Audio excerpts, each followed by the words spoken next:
roupas santas para os santos, é o alerta que nós vamos ter aqui em Êxodo capítulo 28, que eu convido você a abrir a sua Bíblia. Nós vamos proceder à leitura do capítulo como inteiro, então você vai prestar atenção aí. É um texto com alguns detalhes importantes, outros que nós vamos apenas considerar de visão panorâmica. Mas em linhas gerais, amados e amadas, para introduzir esta mensagem, ninguém poderia, enquanto sacerdote ou sumo sacerdote, se apresentar diante do Senhor vestido de qualquer jeito. O sacerdote não amanhecia assim e dizia: eu estou com vontade de usar verde. Não, estou com vontade de usar vermelho. Estou com vontade de usar vermelho e preto. Estou com vontade de usar preto e branco. Não, não. Tinha roupas separadas, consagradas para os sacerdotes. A relação que eu vou estar fazendo com esse texto, obviamente, é de que hoje nós não temos mais sacerdotes nem sumos sacerdotes.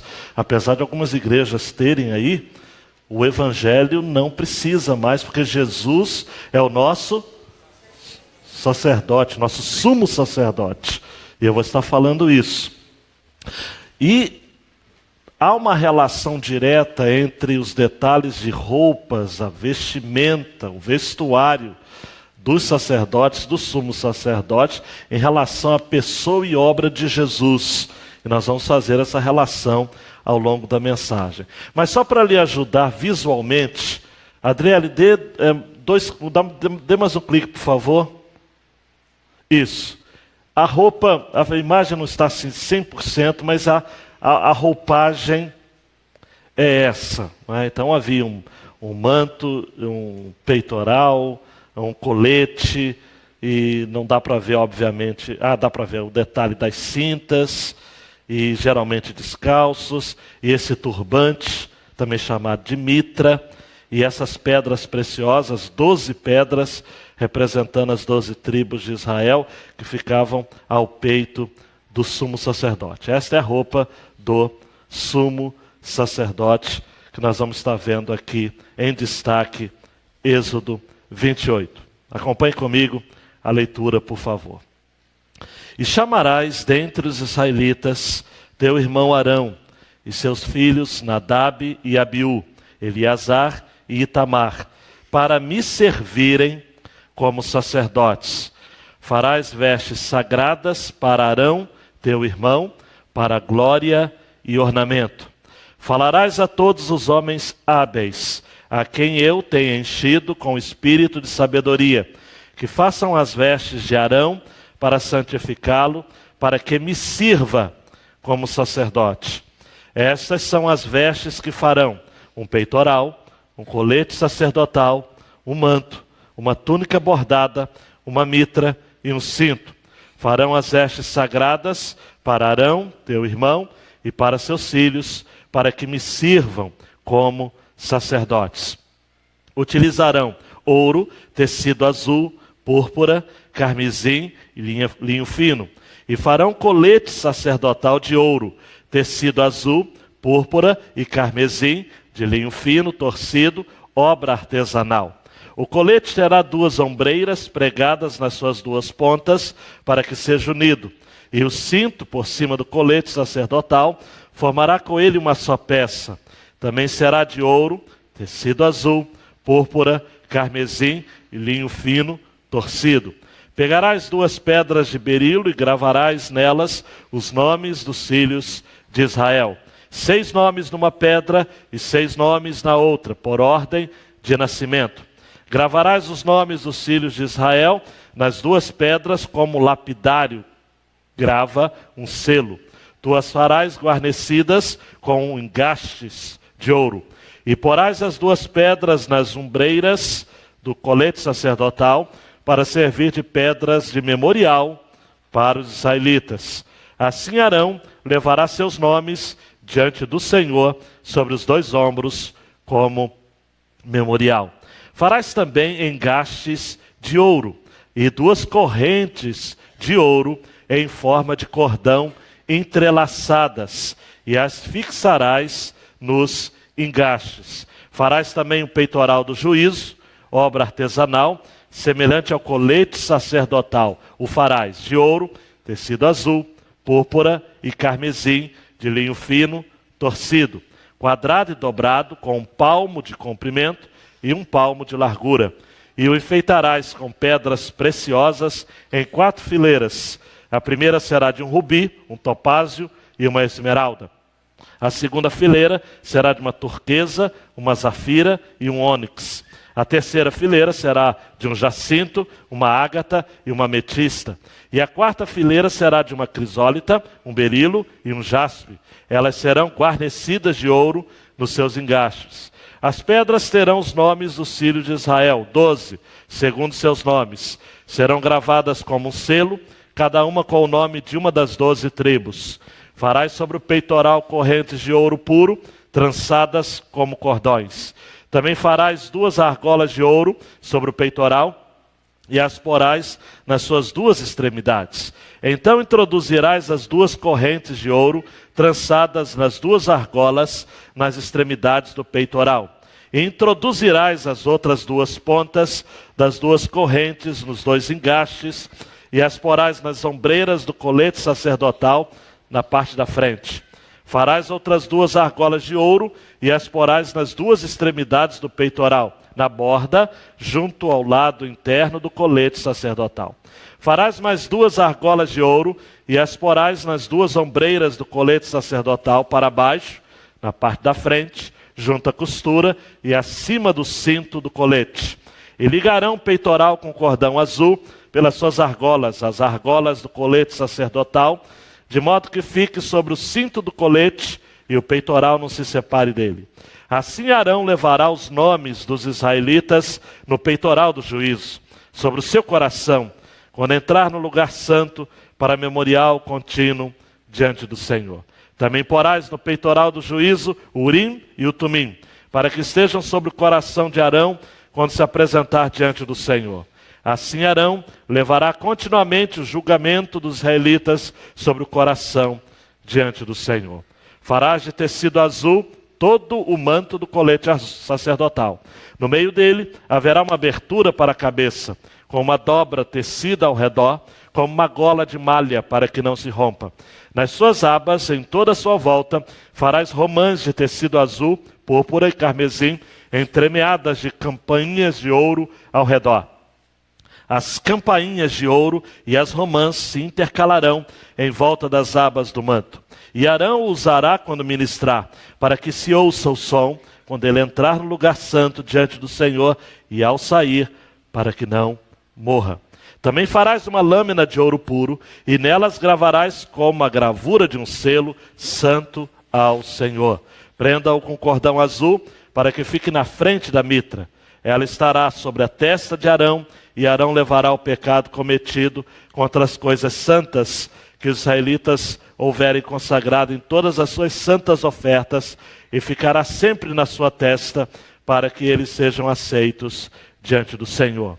Tecerás a túnica e a mitra de linho fino, e farás o cinto como obra de bordador. Também farás túnicas, cintos e turbantes para os filhos de Arão, para glória e ornamento. E com ele vestirás Arão, teu irmão, e também seus filhos. Tu os ungirás, consagrarás e santificarás, para que me sirvam no sacerdócio. Faze-lhes também calções de linho, para cobrirem a nudez. Irão da cintura até as coxas. E Arão e seus filhos os usarão quando entrarem na tenda da revelação, ou quando chegarem ao altar para ministrar no lugar santo, para que não incorram em pecado e morram. Isso será estatuto perpétuo para ele e para a sua descendência. Vamos orar? Deus, capture nossa atenção nesta noite em relação à tua palavra. Queremos ouvi-la nitidamente no nome de Jesus. Amém e amém. Dando um clique, Deus quer manter com o homem uma relação marcada pela santidade. Sabe uma das coisas, amados e amadas, que me encanta na Bíblia? É o fato do nosso Deus ser um Deus de detalhes.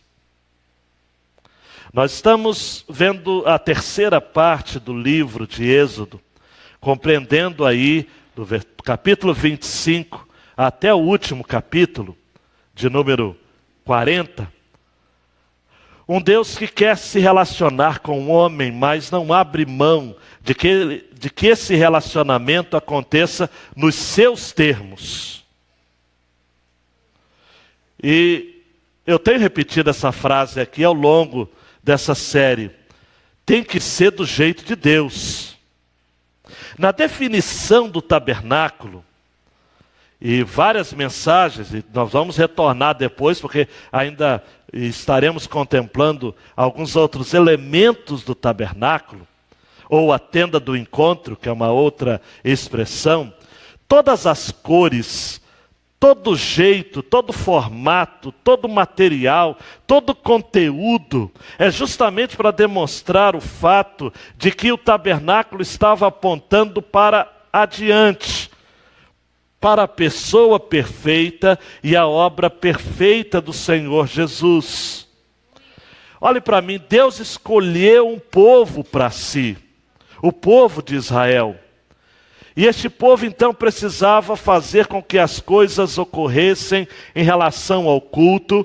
Não havia templo ainda, mas em relação à tenda que ficava então na caminhada durante o deserto, 40 anos, sendo armada e desarmada.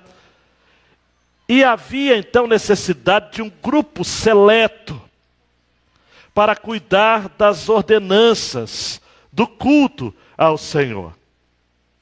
Popularmente, hoje em dia, algumas igrejas denominam os músicos de levitas. Você já deve ter participado de uma igreja, ou ouvido assim. Mas na realidade, amados, todo sacerdote era um levita, mas nem todo levita era um sacerdote. Os levitas cuidavam de todo o aparato do culto, incluindo limpeza, manutenção. Aí ninguém quer ser levita, né?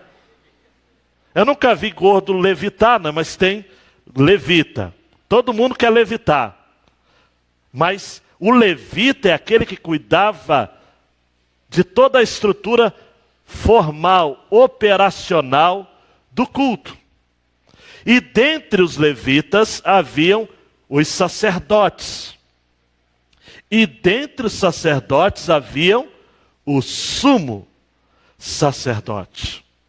E o que marca, amados, esse texto vai estar falando a respeito das vestes sagradas, é de que Deus sempre quis manter com o homem uma relação de culto, de vida.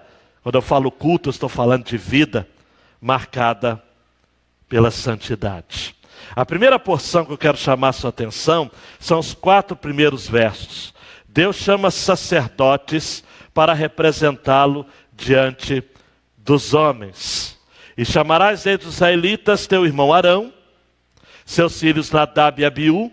Quem conhece a história bíblica sabe que Nadab e Abiú ofereceram fogo estranho e foram exterminados. Eleazar e Itamar, que seguiram então a linhagem, para me servirem como sacerdotes. Preste atenção nessa expressão, para me servirem. O sacerdote era alguém que estava ali para servir ao povo? Sim ou não? Para servir a Deus. Hoje em dia, como sacerdotes, nós somos sacerdócio real. O texto que lemos no início do culto não foi por acaso. A escolha do texto foi de propósito. Êxodo 19, versículo 6. Mas vós sereis para mim reino de sacerdotes e nação santa. Os sacerdotes estavam comprometidos em servir ao Senhor, para me servirem como sacerdotes. Versículo 2 vai dizer, farás vestes sagradas. Teria de haver, amados, roupas especialmente consagradas, separadas para este exercício. Os ofícios e as funções sacerdotais estavam divididas entre sumo sacerdote, sacerdotes, levitas. O sacerdote no Antigo Testamento era o homem que era chamado de mensageiro do Senhor. Malaquias 2,7 diz: os lábios do sacerdote devem guardar o conhecimento, e da sua boca devem os homens buscar a lei, porque ele é o mensageiro do Senhor dos exércitos. Uma outra definição para o sacerdote, preste atenção aqui: o sacerdote era o oficial escolhido, ou o príncipe, habilitado por Deus para se aproximar de Deus, para ministrar em favor do povo, era o responsável para oferecer os sacrifícios divinamente ordenados por Deus, executar diferentes ritos, cerimônias referentes à adoração a Deus e principalmente, preste atenção, ser um mediador entre Deus e o homem. Todos os sacerdotes estabelecidos ao longo da história da salvação no Antigo Testamento representavam o povo diante de Deus. O modo da gente entender a diferença entre sacerdote e profeta, de modo muito simples, é esta. O profeta, ele estava de costas para Deus, porque ele ouvia de Deus, e de frente para o povo, porque ele falava ao povo. O profeta, o sacerdote, estava então de costas para o povo e apresentava a Deus as queixas e questões deste povo. Podemos dividir as funções dos sacerdotes em 3 áreas: serviço, ensino e oração. Eles ministravam no santuário, nesta época aqui o tabernáculo. Os sacerdotes eram responsáveis por ensinar ao povo a lei de Deus e, por fim, os sacerdotes oravam para pedir a Deus direção ao seu povo. Em relação às roupas sacerdotais, algo que precisa ser salientado é que a própria palavra no hebraico para sacerdote, gohen, que ocorre 800 vezes na Bíblia, é da mesma raiz do verbo kaham, do hebraico, que significa o noivo que se prepara com ornamentos, com enfeites, com vestes, para se apresentar em casamento. O sacerdote, então, precisava se utilizar de roupas que fossem, segundo o versículo 2, para glória e ornamento. Ou no original, para glória, peso de importância, e ornamento, beleza. Êxodo 28, 41, depois de vestir seu irmão Arão, os filhos dele, unja-os, consagre-os, para que me sirvam como sacerdotes. Roupas santas para pessoas santas. Pensa comigo agora. Estes sacerdotes eram apenas sombras, Hebreus já está dizendo isso, do nosso grande sumo sacerdote, que é o próprio Senhor Jesus. E se a gente for fazer uma comparação rápida aqui, nós vamos perceber em Hebreus 5,5 que Cristo foi o sacerdote designado, escolhido pelo próprio Deus. Assim também Cristo não se glorificou a si mesmo para se fazer sumo sacerdote, mas aquele que lhe disse: tu és meu filho, hoje te gerei. Por mais que os sacerdotes, amados, em Êxodo 28, estavam ornamentados com todos estes detalhes, eles eram falíveis. A primeira coisa que eles precisavam fazer, antes de entrar no lugar santo e no lugar santíssimo, era fazerem, oficiarem sacrifícios por si mesmos. Primeiro. Depois oficiavam sacrifícios para o povo. Eles eram falhos. Mas o nosso sumo sacerdote, Jesus Cristo, é homem perfeito. Foi designado, comissionado pelo próprio Deus. Além disso, Jesus foi consagrado com um juramento. Hebreus 7, 20 a 22. E visto como não é sem prestar juramento, porque certamente aqueles sem juramento foram feitos sacerdotes, mas este com juramento por aquele que lhe disse: jurou o Senhor e não se arrependerá, tu és sacerdote eternamente. Segundo a ordem de Melquisedeque, não a ordem de Arão. A ordem de Melquisedeque, da linhagem de Jerusalém, de tanto melhor aliança, Jesus foi feito fiador. O nosso sumo sacerdote, Jesus, é sacerdote eternamente. Arão falhou, sim ou não? Quem conhece a história sabe. Ele chegou a enfrentar a liderança de Moisés, junto com a sua irmã Miriam. Nadab e Abiú falharam, ofereceram ao Senhor fogo estranho. Os demais sacerdotes também. Mas Jesus é o nosso sacerdote eternamente, porque Ele não falha, nunca falhou e jamais falhará. Ele não tem pecado. Hebreus 7:26, porque nos convinha tal sumo sacerdote, santo, inocente, imaculado, separado dos pecadores e feito mais sublime que os céus. Olhe para mim, amados, Jesus, santo, inocente, imaculado, separado dos pecadores, feito mais sublime do que os céus. Quer saber mais? O sacerdote dos homens, os sacrifícios dos sacerdotes deste tempo tinham de ser renovados de tempo em tempo.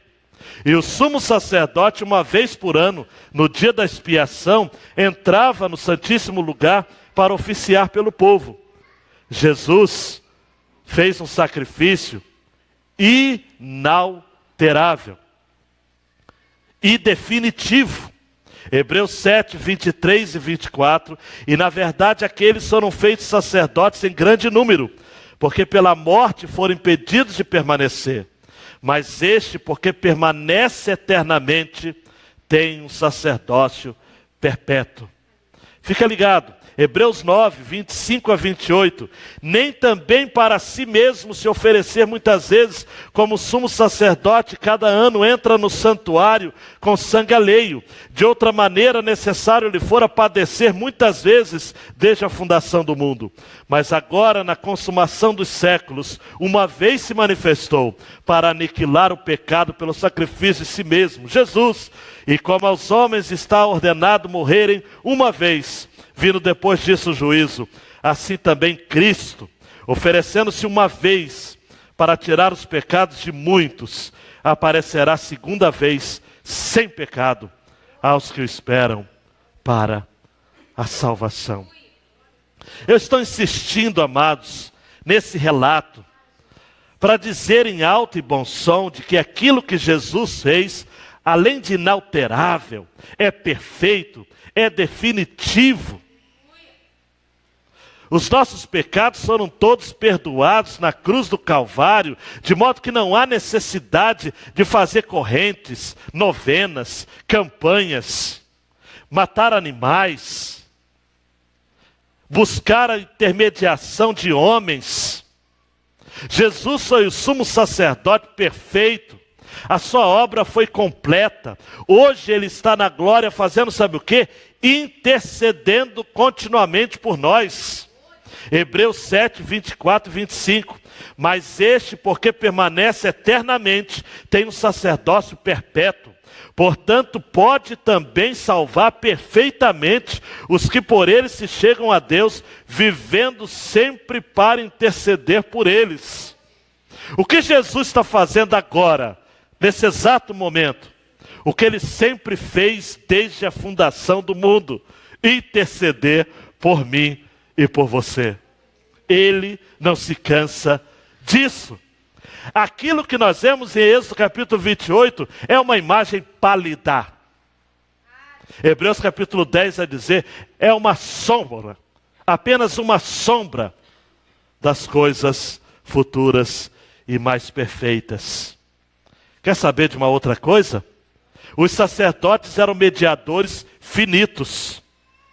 Jesus é o nosso mediador infinito. 1 Timóteo 2,5. Porque há um só Deus e um só mediador entre Deus e os homens, Jesus Cristo, homem.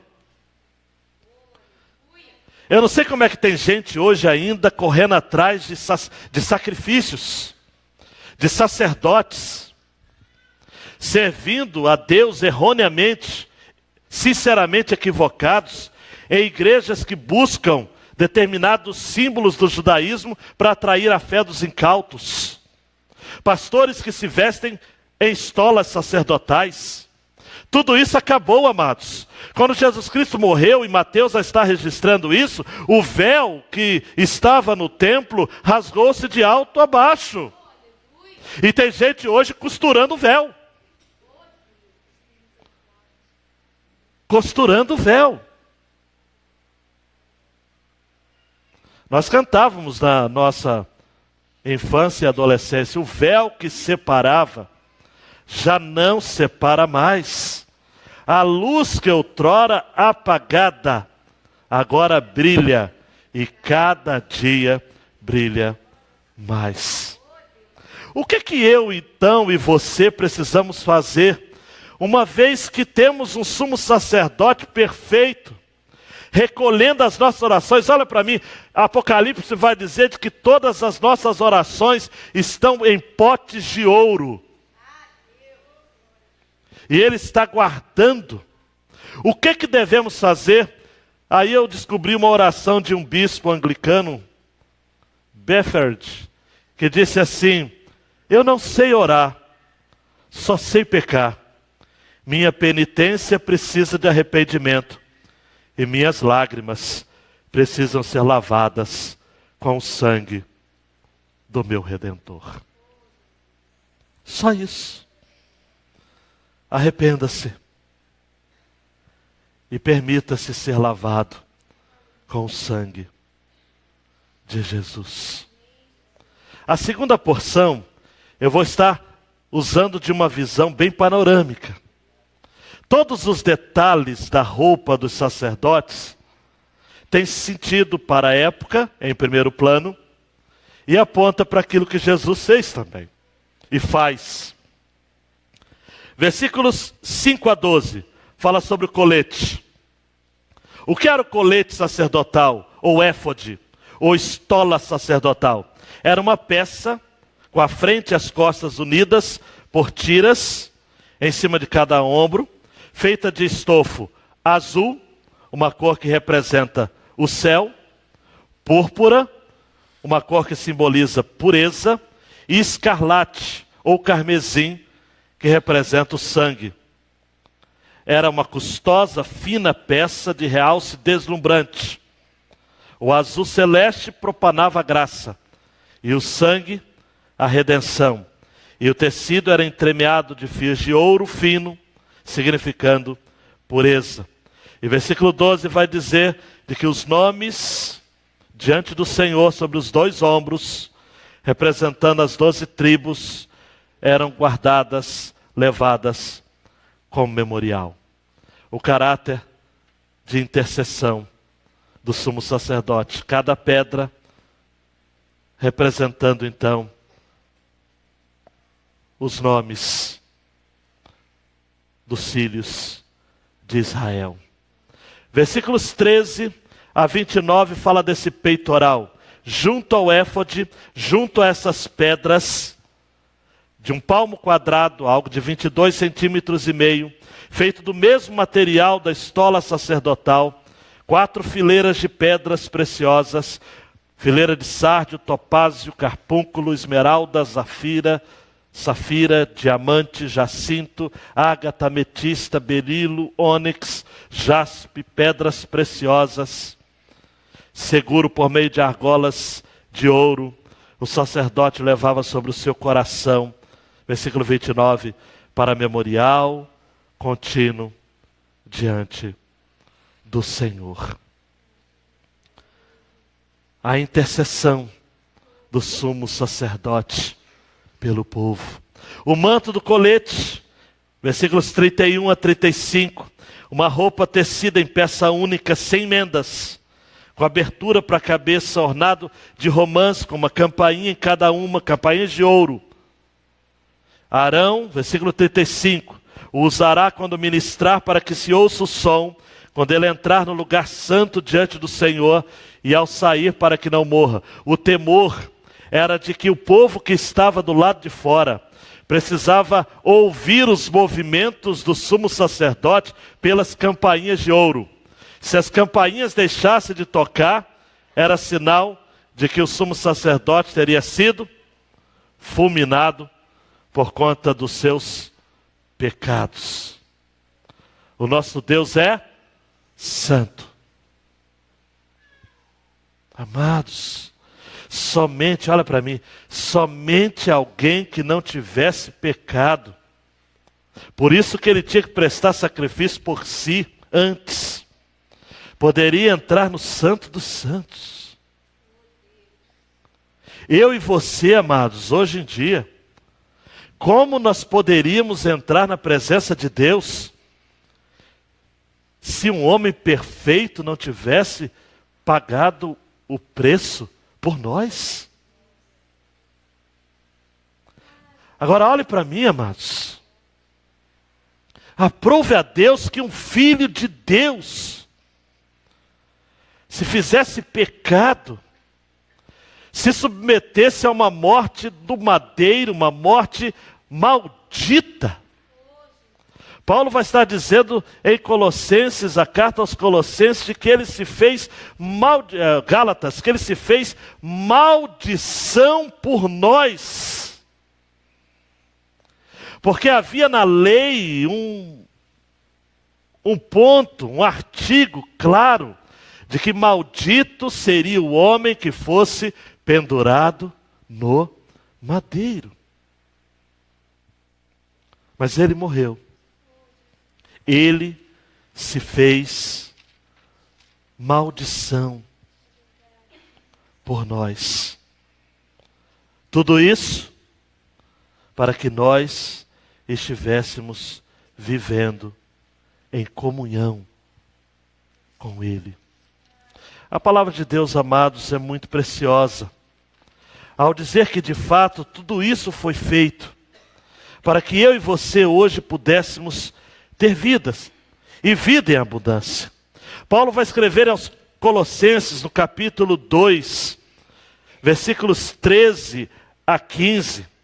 E a vós, quando ainda estáveis mortos nos vossos pecados, e na incircuncisão da vossa carne, Deus os deu vida juntamente com Ele, perdoando todos os nossos pecados e apagando a escrita de dívida que nos era contrária e constava contra nós em seus mandamentos, removeu do nosso meio, cravando na cruz, e tendo despojado os principados e poderes, os expôs em público, e na mesma cruz triunfou sobre eles.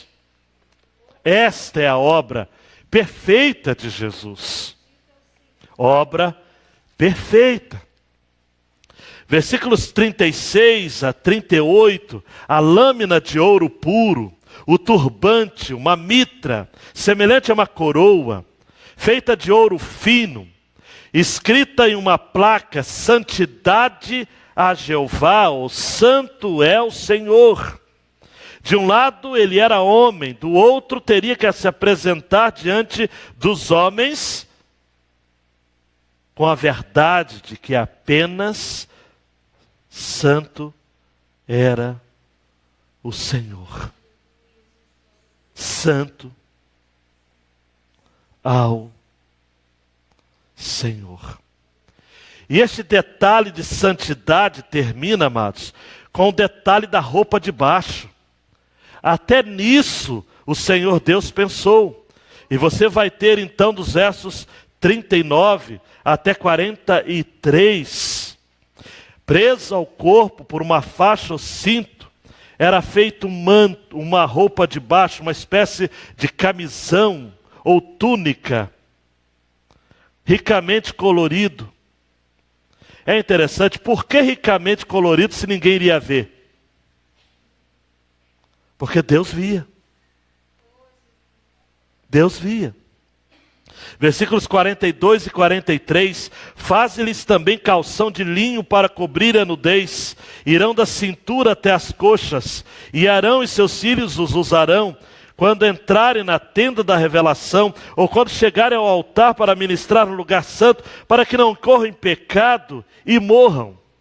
Havia, amados, presta atenção, um cuidado muito grande para que o sacerdote, quando subisse algum degrau, alguma escada, não lhe fossem vistas a sua nudez.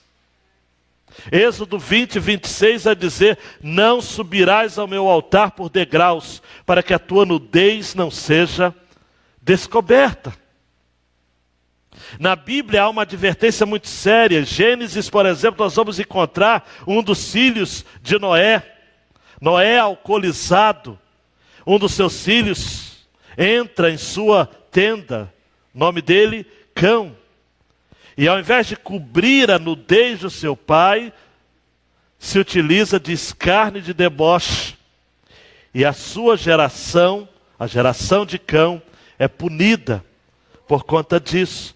Havia várias regras na lei dizendo: não descobrirás a nudez do teu pai. Não descobrirás a nudez da tua mãe. Não descobrirás a nudez. O cuidado para que essas roupas, amados e amadas, representassem santidade e pureza diante do Senhor.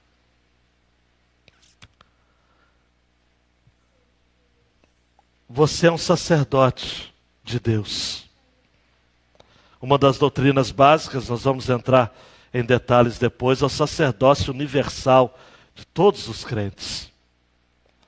Mas a pergunta que não quer calar é: você tem tido cuidado de se apresentar diante do Senhor com respeito e santidade? Roupas santas para pessoas santas.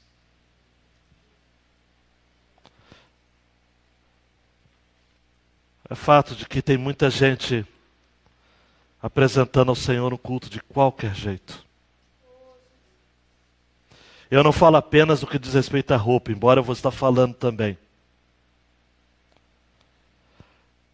Repetindo o que Isaías disse: eu aborreço os cultos solenes do meu povo, porque com seus lábios eles me professam, mas o coração deles está distante de mim. Algumas aplicações que eu quero que você leve para casa. Deus sempre desejou se relacionar com o homem. Por isso, ao longo da história, estabeleceu mediadores. Hebreus 1, 1 e 2 a dizer: havendo Deus antigamente falado muitas vezes, de muitas maneiras, aos pais pelos profetas, a nós, falou-nos nesses últimos dias pelo Filho, a quem constituiu o herdeiro de tudo, por quem fez também o mundo. Ao longo da história, amados, para se apresentar diante de Deus havia mediadores. Adão foi o mediador, Noé foi o mediador, Abraão foi o mediador, Moisés foi o mediador, os sacerdotes foram mediadores, os profetas foram mediadores. Mas agora, nos últimos dias, aprouve a Deus nos falar através do seu Filho, Jesus, a quem constituiu o herdeiro de tudo. Preste atenção aqui. Deus está muito mais interessado em se relacionar conosco do que nós em relação a Ele. Alguém já disse que a grande diferença entre o cristianismo e as outras religiões é que nas outras religiões é o homem que está em busca de Deus. E no cristianismo é Deus que está em busca do homem. Quer apenas um exemplo? Gênesis 3. Adão, onde estás? Quem está procurando o homem? Hã? Quem está procurando o homem até hoje? Quem que bateu na sua casa essa semana? Você que recebeu uma visita da igreja. Foram pessoas como nós aqui, mas Deus que esteve lá batendo e dizendo: onde você está, meu filho? Hoje à tarde eu orei, Senhor, incomode pessoas. Preste atenção. Você aqui embaixo na galeria também. Incomode pessoas para dizer onde você está.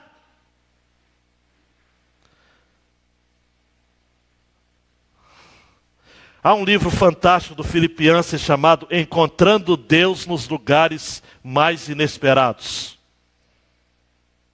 Recomendo. São testemunhos de homens que encontraram Deus. Encontraram Deus nada. Foram encontrados por Deus. Na mesa de um bar.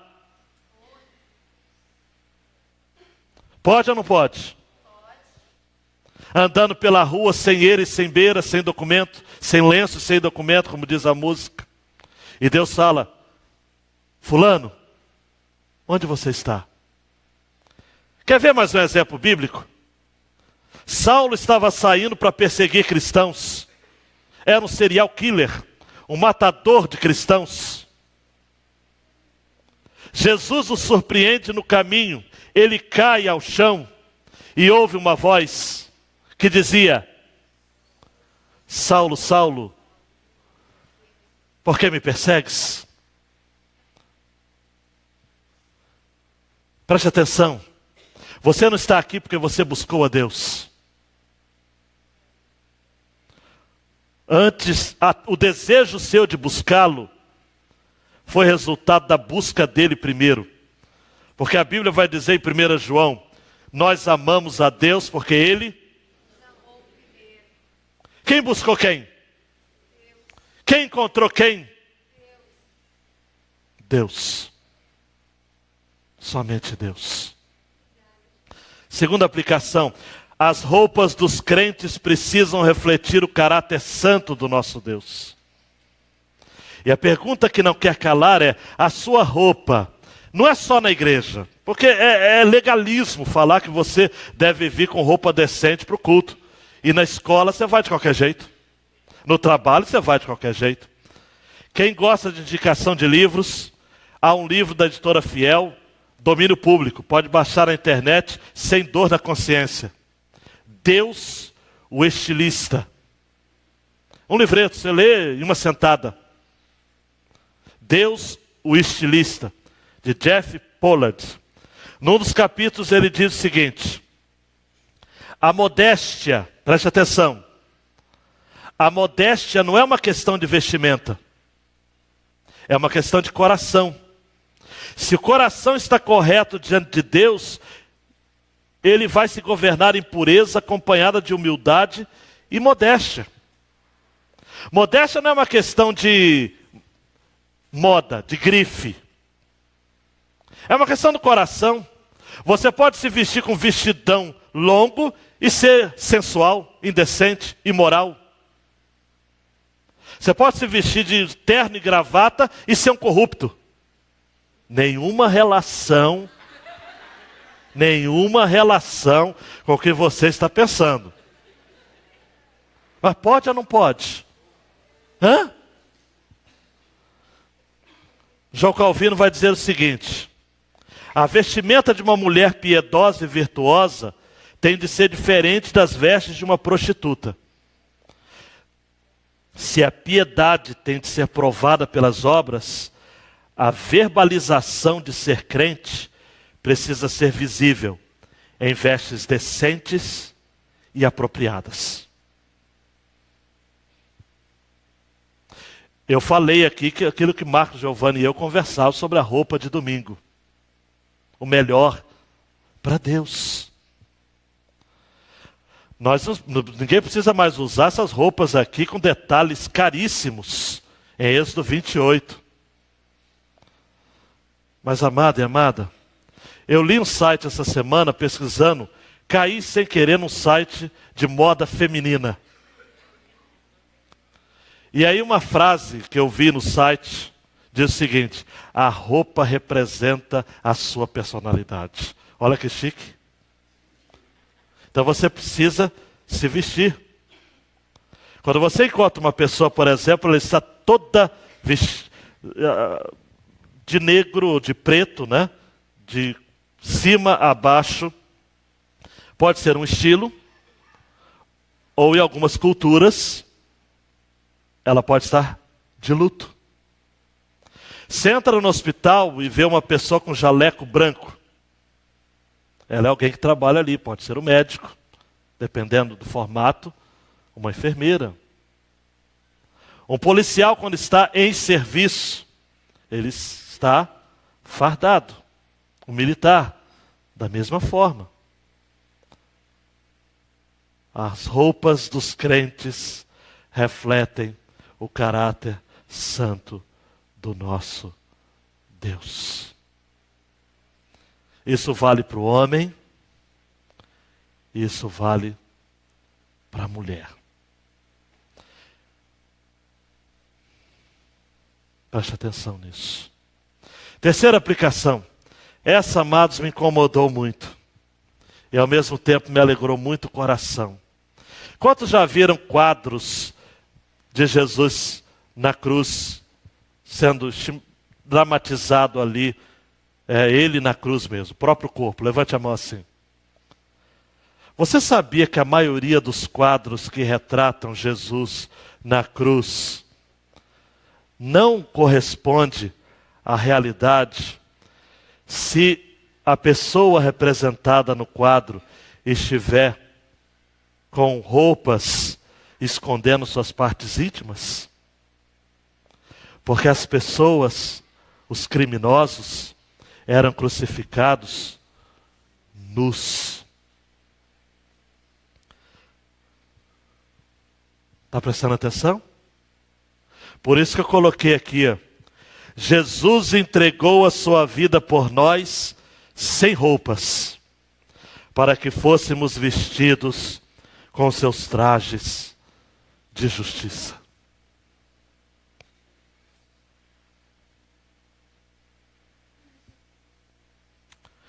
Isaías 61:10. Regozijar-me-ei muito no Senhor, a minha alma se alegrará no meu Deus, porque me vestiu de roupas de salvação, cobriu-me com o manto de justiça, como o noivo se adorna com turbante sacerdotal, e como a noiva que se enfeita com as suas joias.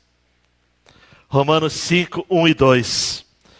Tendo sido, pois, justificados pela fé, temos paz com Deus por nosso Senhor Jesus Cristo, pelo qual também temos entrada pela fé a esta graça na qual estamos firmes e nos gloriamos na esperança da glória de Deus.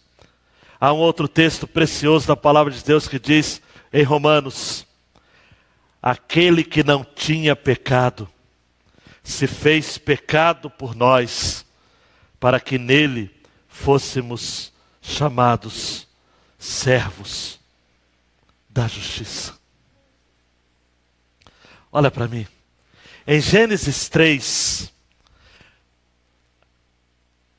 vai dizer de que a primeira constatação que o homem teve depois do pecado foi que ele estava nu.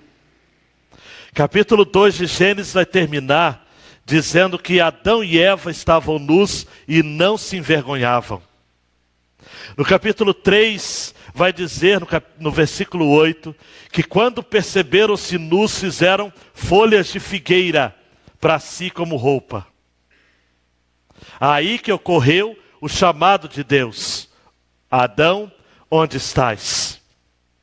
Depois de Deus conversar com o homem e com a mulher, dando a eles as punições a respeito do pecado, o texto de Gênesis 3 vai dizer de que Deus faz roupas para Adão e Eva de peles de animais.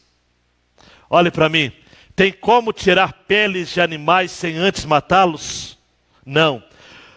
O primeiro sacrifício na história da humanidade foi o próprio Deus que sujou as mãos de sangue para fazer roupas de justiça para o homem e para a mulher. Isso em Gênesis. O homem foi vestido graças a um Deus que sujou suas mãos de sangue, matando animais. Nos evangelhos, Deus suja suas mãos de sangue mais uma vez. Agora entregando seu próprio filho, que segundo João Batista, era o Cordeiro de Deus que tira o pecado do mundo. E Jesus, o Cordeiro, está nu. As roupas que o seu pai providenciou lá atrás já não serviam mais para ele. Por quê? Porque ele ali estava representando cada um de nós em nossos delitos e pecados. Nós estávamos nus em Jesus, nu. E através do sangue dele, da obra dele, hoje estamos vestidos. E Deus, quando olha de cima para nós, não vê mais a nossa nudez, mas vê a roupa do seu Filho Jesus, feita de sangue, nos cobrindo. Por isso que o sangue de Jesus nos purifica de todo pecado. Temos roupas de salvação, usando a expressão de Isaías, porque fomos cobertos com o manto de justiça, como o noivo se prepara com o turbante sacerdotal para o encontro com a noiva. Isso é espetacular. Isso é incrível. Outra aplicação. O sacerdócio universal dos crentes tem como base o Antigo Testamento. Êxodo 19:6 vai dizer, nós já lemos, somos reino sacerdotal e povo santo. Cada um de nós, Martinho Lutero vai estar dizendo isso, pode ir perante Deus interceder pelo outro. E é verdade também, dando clique, Adriele, que esse sacerdócio universal, essa doutrina reformada, tem ecos no Novo Testamento. 1 Pedro 2,9 vai dizer, mas vós sois a geração eleita, o sacerdócio real, a nação santa, o povo adquirido, para que anuncieis as virtudes daquele que vos chamou das trevas para a sua maravilhosa luz. E vai terminar em Apocalipse 1, 5 e 6, sobretudo 6, e no 6, reis e sacerdotes. Mas versículo 5, aquele que nos amou e em seu sangue nos lavou dos nossos pecados. Quer mais uma verdade bíblica para aquecer o seu coração? Isaías capítulo 1, versículo 18. Ainda que os vossos pecados sejam como a escarlata, eles se tornarão brancos como a neve. Ainda que sejam vermelhos como o carmesim, se tornarão como a lã.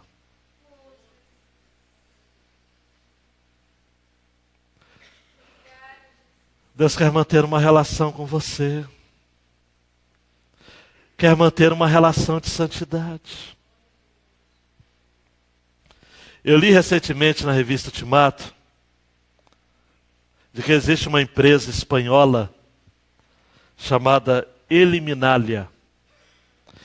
E ela oferece um serviço interessante de funeral digital. Você pode contratar em vida, ou os seus parentes podem contratar os serviços dessa empresa, que ela garante o apagamento das informações, das senhas, das contas do falecido na internet, e ainda vai estar criando um memorial online, onde amigos vão poder homenageá-lo. Um outro serviço dessa empresa é a eliminação em vida de vestígios do passado que o cliente deseja se ver livre. A propaganda deles é chamativa. Nós apagamos seu passado completamente. Limpamos sua imagem. Vigiamos sua reputação. E tome nota. Por ocasião dos Jogos Olímpicos no Rio de Janeiro, essa empresa publicou um relatório mostrando o aumento considerável de solicitações de clientes latino-americanos que, envolvidos com a prostituição na cidade do Rio de Janeiro, desejavam ter esses dados apagados. Mas olha para mim, amado e amada. Esse apagamento não é um apagamento total, é apenas um ocultamento. Pode-se apagar o registro da internet, mas vai continuar aqui, ó. Aqui, ó. O único que pode apagar o passado é Deus. Miqueias 7, Isaías 43, 25. Eu mesmo sou que apago as tuas transgressões. E Miqueias 7, 19 diz: ó Deus, não há outro Deus como tu. Tu julgarás os nossos pecados no fundo do mar. E Apocalipse, no capítulo 21, vai dizer que o mar já não existe.